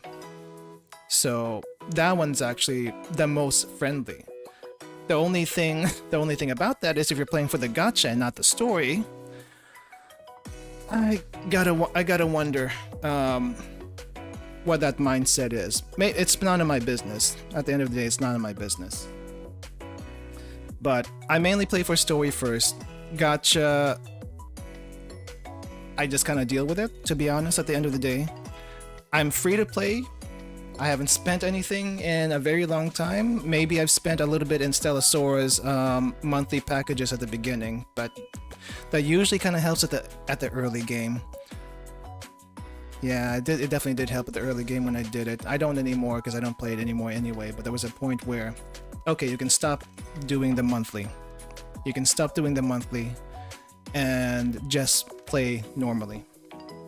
So, I don't think I've ever had the inkling of ever doing a monthly package for Blue Archive, now that I think about it. Now, maybe some people have done the what do you call this? The battle passes because they want the exclusive furniture. I think we've had 2 so far. The Mika one and the Artist one from not too long ago.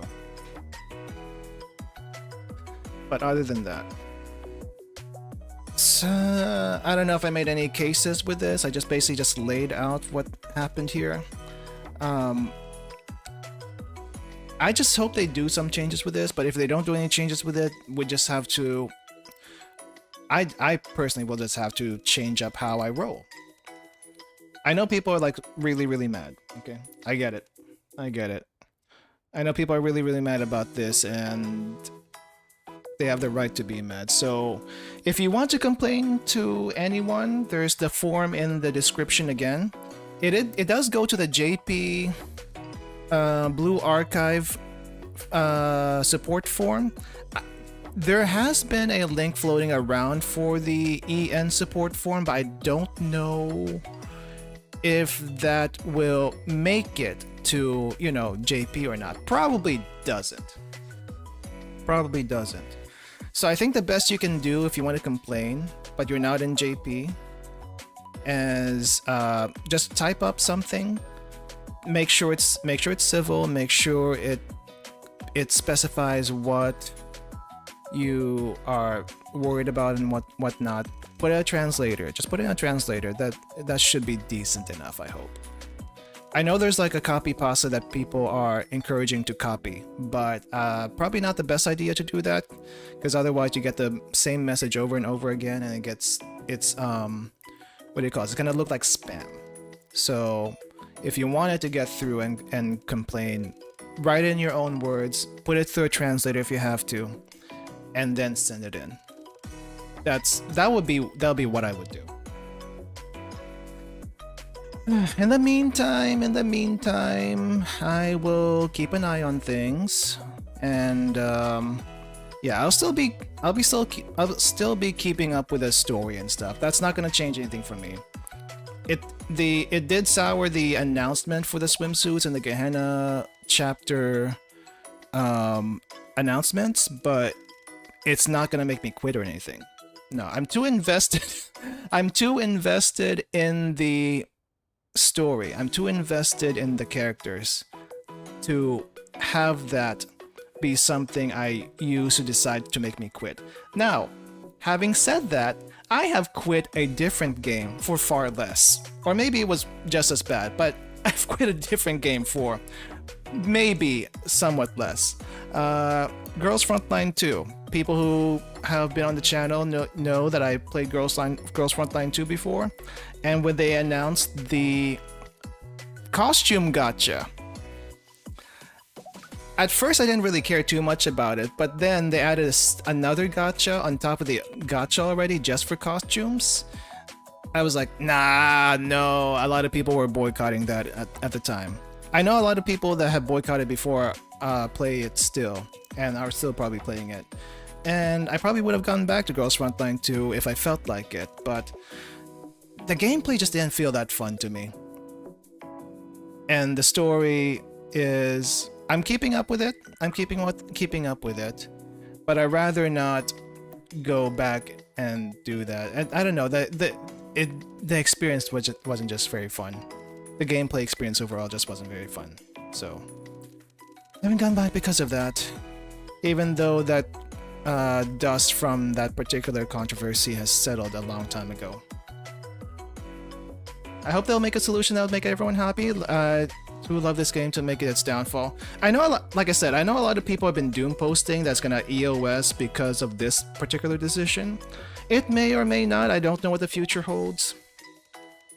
But I don't like doom posting like that, because if you're doing that, it's like, are you using any brain cells? I don't know. Probably not the best way to put it, but more like, I think you're.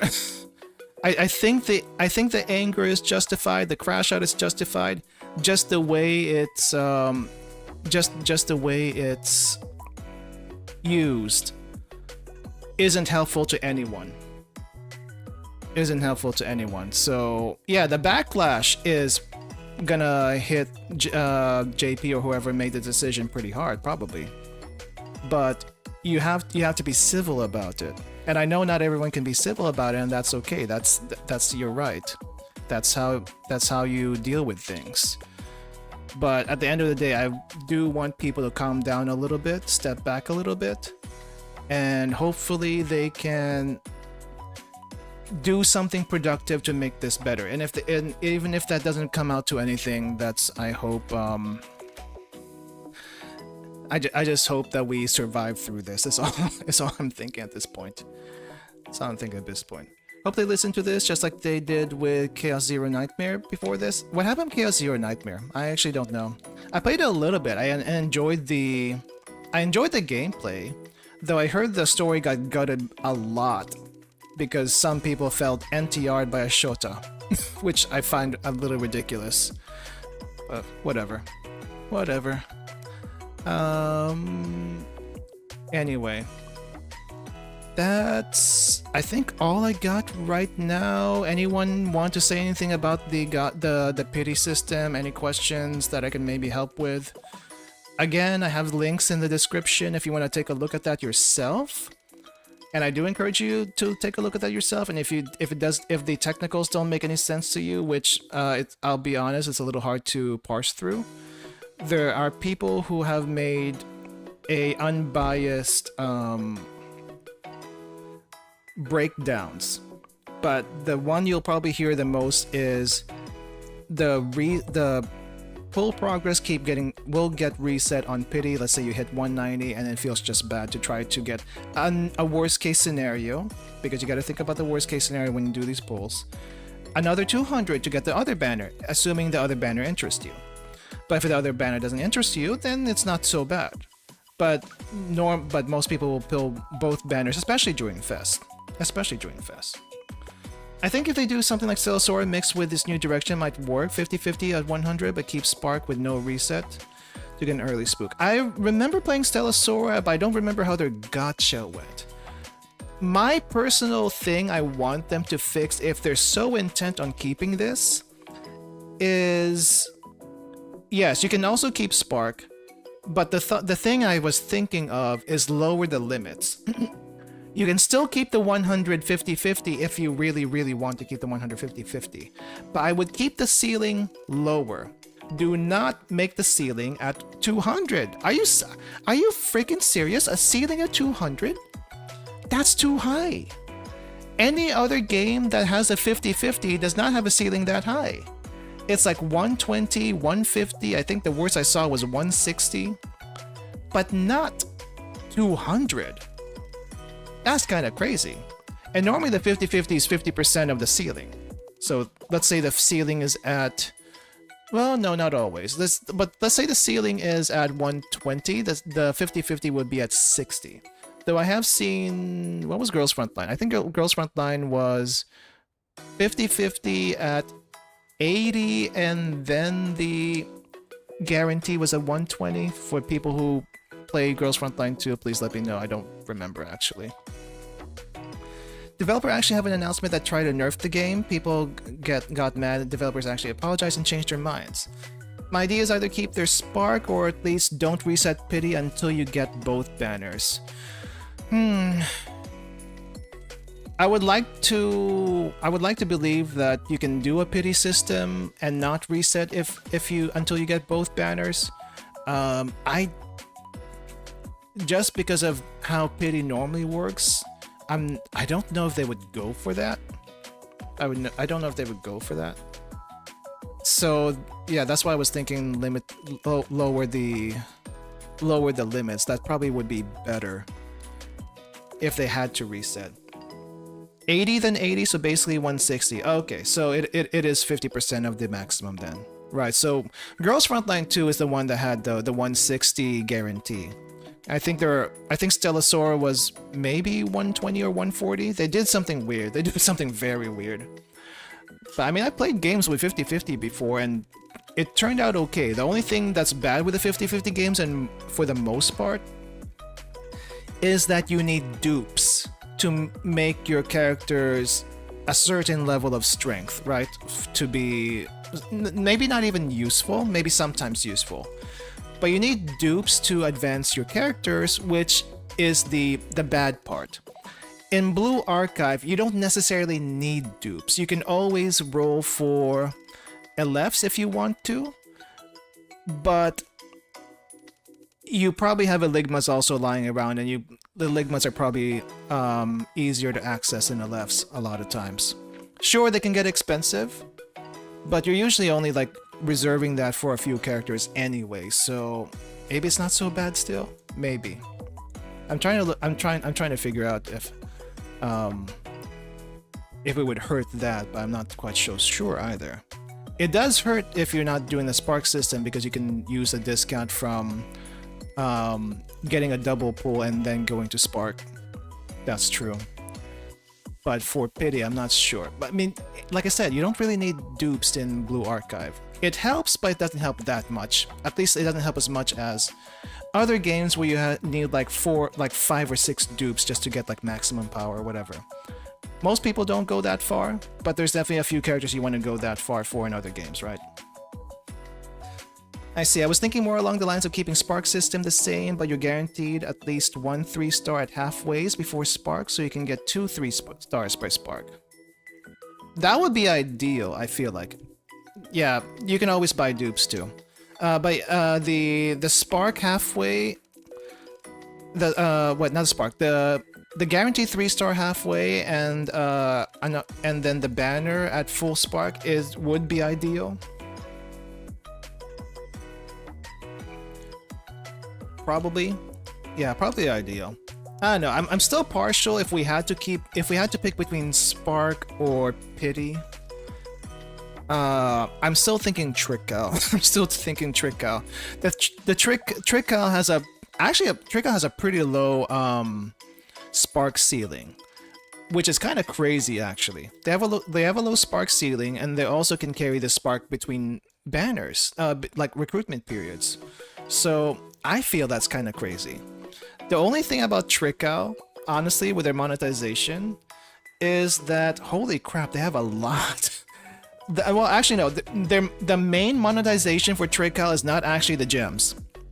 The main monetization for Trickle is the cosmetics. Skins. Skins will cost you money. You cannot use free currency for that one. As well as housing, I guess. They got housing over there too. But Blue Archive doesn't have skins. We have alt. So we can't do the monetize through skin method. Imagine if we did though. Imagine if characters actually had skins. Yeah. Skins are not important, but they do look pretty nice. But that is where they make most of their money from. So if you haven't played Trick Out, I mean, I don't really recommend it, but it's a fun little game, but it is kind of tedious, so that's why I don't do that these days. I wonder if they try implementing that. I don't think they will. I don't think they will. Here's the thing. Here's a main difference between Blue Archive, Trickal, and Limbus Company. I picked those in particular, and I guess maybe even Grand Blue Fantasy. We'll do that. Grand Blue Fantasy, Trickal, and Limbus Company have their own companies. So Trickal is managed by them. Trickal is managed by themselves. Limbus Company is managed by themselves. Grand Blue Fantasy essentially is managed by themselves, even though the big parent company has multiple games under them. For Blue Archive, the devs are separate from the parent company. The parent company is Nexon, right? And then on top of Nexon, you have Nexon talking with Yoastar in Japan. For some reason, Yoastar is the one that manages that in Japan and not Nexon themselves, which is I don't understand, to be honest, but that's just how it is. And I guess that's also the reason why they got it in Japan first. If anyone knows a story why Japan got Blue Archive first and not Korea, let me know. Because Korea and the rest of the world basically got it at the same time after Japan did, even though it is technically a Korean game. I feel like someone told me this story before, but I forgot about it. I probably only buy skins in BA if they got a custom live 2D with it. Yeah, that would make sense. That would make sense. I don't know. I feel like if they revamped Blue Archive from the ground up, they would definitely have to like change quite a few things. Monetization wise, probably for the most part. Character skills and gameplay definitely could be improved on. But I don't know.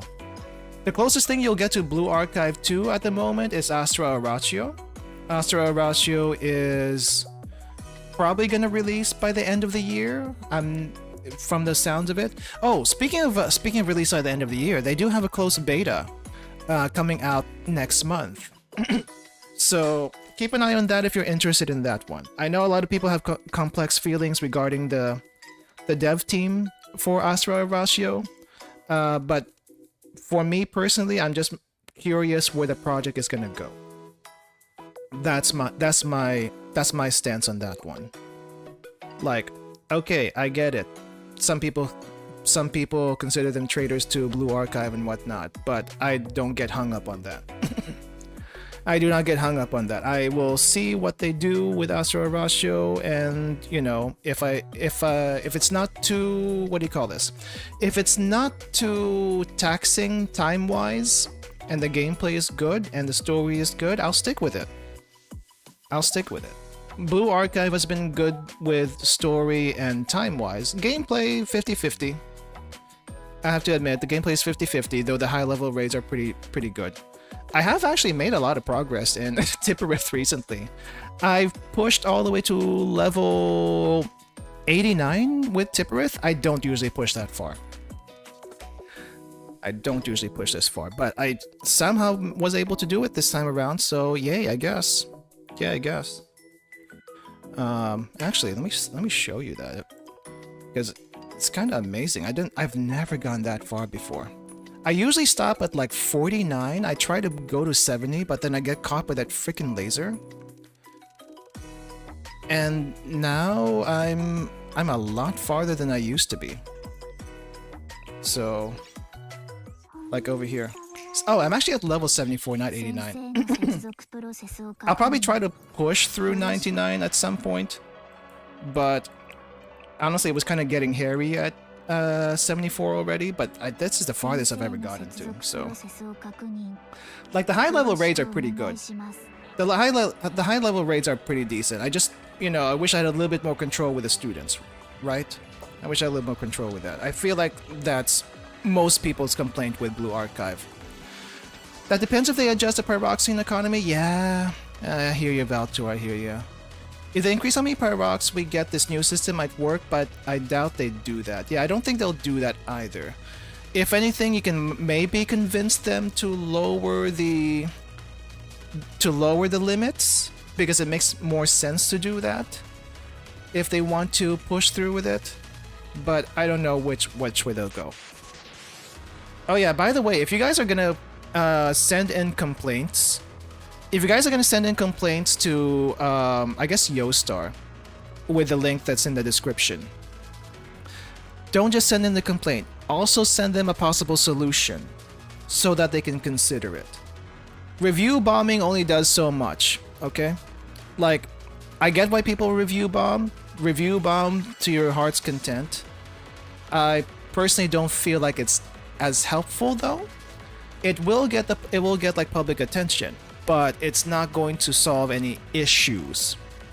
Because at the end of the day, when you review bomb a game, all they really look at is the rating on the game, not necessarily the comments, though they might skim through the comments. At least if you send them a support ticket with your complaints and possible solutions, that stays in their system. They are forced to look at that. So keep in mind, that's probably more helpful at the end of the day. Do not review bomb unrelated games. I recall people doing that with Reverse Collapse over Girls Frontline. Yeah, that's kind of stupid either, but I think that's more of a CN thing than anything. CN will review bomb anything that they feel slighted over. 74, how do you do it? Okay, let me, since I showed that, let me do this really quick to end the stream with. Oh wait, I muted that. Let me show you how I do this if you haven't. I will show you my team. I don't do any borrows for this one. So this is my team. The only flex unit here for the most part I have is IBUKI. The reason I have IBUKI here is that she doesn't die as easily as IBUKI, and she will buff your strongest character. Aoba is here because she's kind of needed to redirect the attacks. Your main DPSs are going to be Saori and Nozomi. Yuka is a decent shielder. I feel like she could be better, but she's your best option probably. Back row, Ryuu, so you can get these skills going off like really quickly. Your heal is going to be Shigure. Nagi is here to increase the crits and make you go into deficit. Like, it helps you get those skills off. And then of course we have Hisaki here to make your EX skills better. So anyway, I'll just go through this, and then if we have anything else to talk about after, we'll do that. If they choose to be like Genshin, make it guarantees at 100 just like Genshin. Yeah, I don't know how Genshin does it, but I think the reason why Genshin is lower is because they don't get that many pulls. So you gotta keep that in mind. Okay, anyway. Dang, that's a lot of green now that I think about it. I am playing this at 0.5 speed. We are not going to use any skills right now because we are trying to get ready for when these guys start getting active. So as soon as we're there, okay, so we're gonna focus on Saori.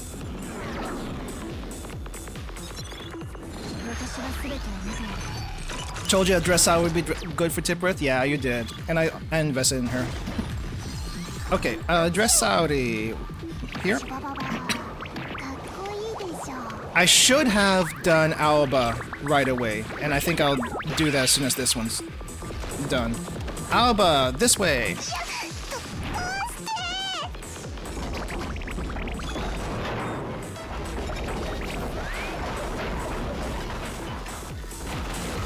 Okay, and then we let loose. I'm not gonna like fully buff Saori. All she needs is a little help from Hikari and Ryuu, and that's really it.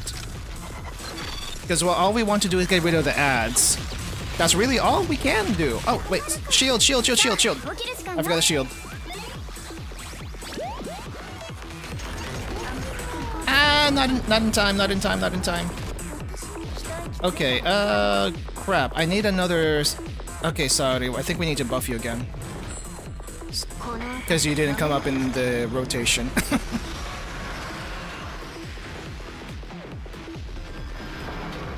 Or maybe I could have used Shigure. Okay, here we go. Bomb that. Maybe drop a heal. Nope. We get Nozomi ready. Okay. Hikari on Nozomi and Nagi on Nozomi. And then ideally I want to get Ryuu before I start shooting off, but we don't need to. Oh, here we go. We got Ryuu. Okay, fire! You can play faster if you want to, but I do it at 0.5 because I can't keep up with it otherwise. Okay, maybe I'll drop a heal. I'll feel better if I do.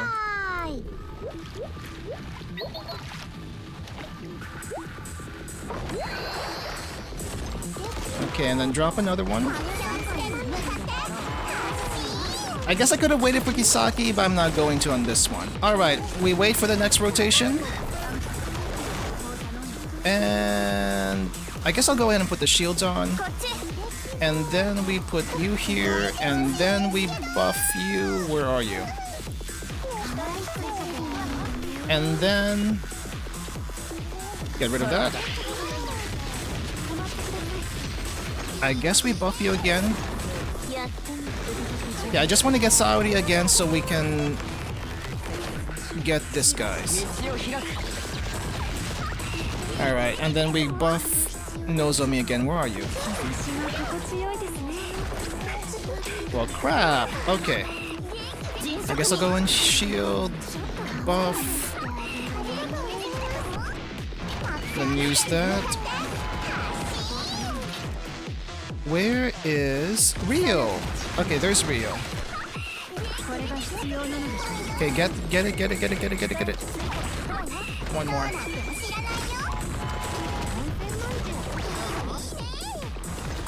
Alright.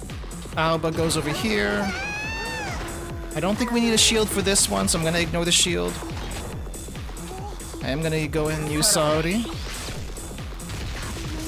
More Saori. Buff Nozomi. Maybe buff Saori. Saori again. Oh crap, that's not enough to get rid of the ads. Wow, okay. That's not good. I was hoping the ads would be gone, but they're not. Because this really depends on getting the ads out. And if you don't do that, it's kind of rough. Okay, where are you? Back here. I think the next rotation is actually going to come pretty fast, so I might chill. Am I gonna chill? No, it's doing its laser. Okay, we use train again. Or not yet. Do. Get over here. Yeah, okay, I'm messing up already. I am messing up already.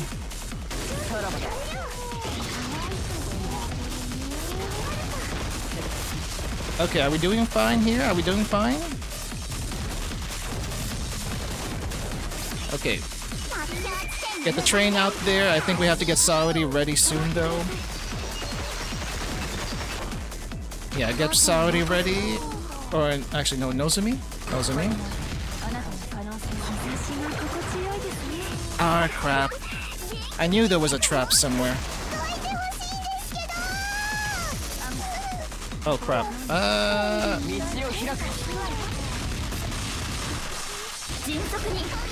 Crap. Oh, okay, I'm messing up. It's not supposed to be like this. No! Oh, I messed up so badly.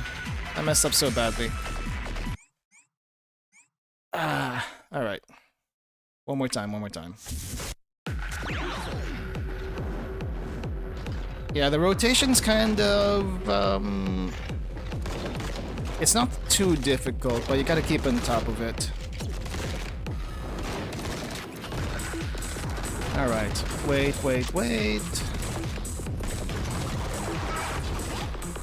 Okay, Okay, let's move you over here and then buff you. And then here. Okay, wait for that. Okay, fire. Shields. Crap. Didn't do that in time. Not okay.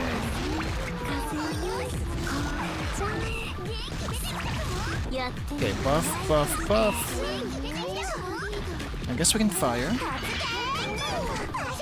Do I want shield right now? I guess we'll do shield right now. Get Ryuu here.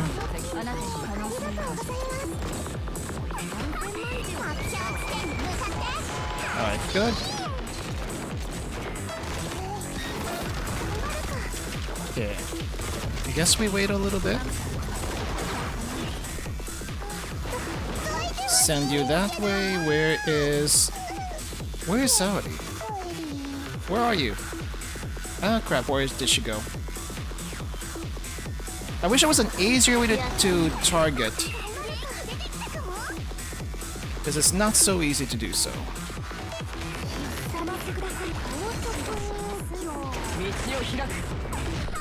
Crap.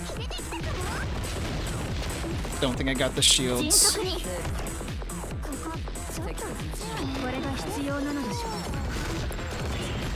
No! Crap! I think I messed up, but we'll try to salvage it.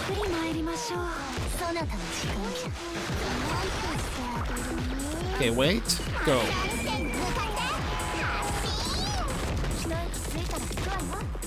See, I guess we're going to put shields on. Can we do another one of these? One more. And then train. Okay, Saudi. Okay, right here. I guess Hikari can help out this way. Not ideal though.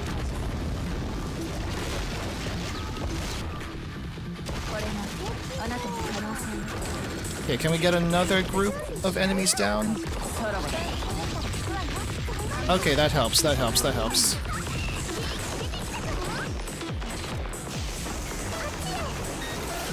Okay, what's happening here? We have missiles. Okay. I'm not sure if I should go to Nozomi? I guess we go to Nozomi. Okay, one Nozomi here. Buff Saudi. Alba this way. Shields go up.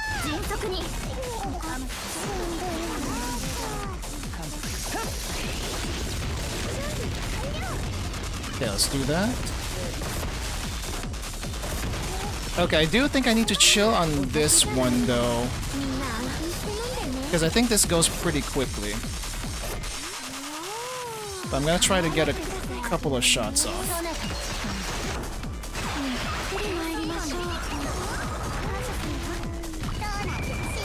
Okay, one. And then to Saudi. God dang it, there's like too much stuff going on.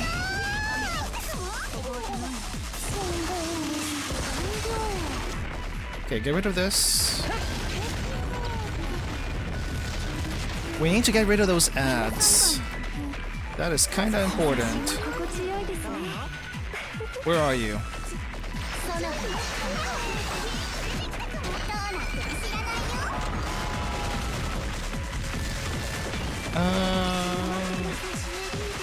Oh, are we chilling?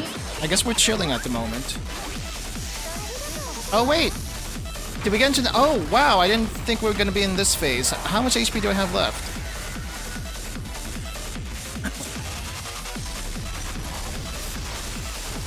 Or is this timer based? I forget. Oh crap, I still have 64 million? No way, there's no way. Yeah, I think I messed up. I know I did more damage before. I was able to get through this. Okay, get through that. Punch it. Yeah, this is not where you want to be HP-wise when you get to this point, but okay, where is Hikari? Right here. Okay, get rid of these. Alright, at least we're here. At least we got through that section. Oh, never mind, get rid of that. Crap. Okay, no, we got through that, we got through it.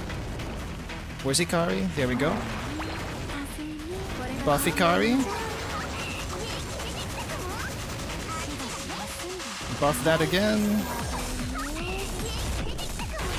Okay, I'm just hoping I do enough damage at this point. It's basically all Hikari at this point. So I guess we can try to get the ads down. Yeah, I don't think I'm making it.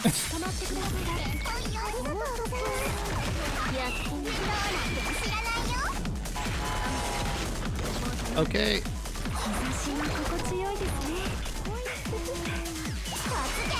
Can we get Saori to remove these? Oh, I don't think we're making it. That's a lot of HP to go through. I'm normally around 10 million at this point, so you could easily get through that. Okay, I messed up there somehow really badly. Well, I was able to get through it before.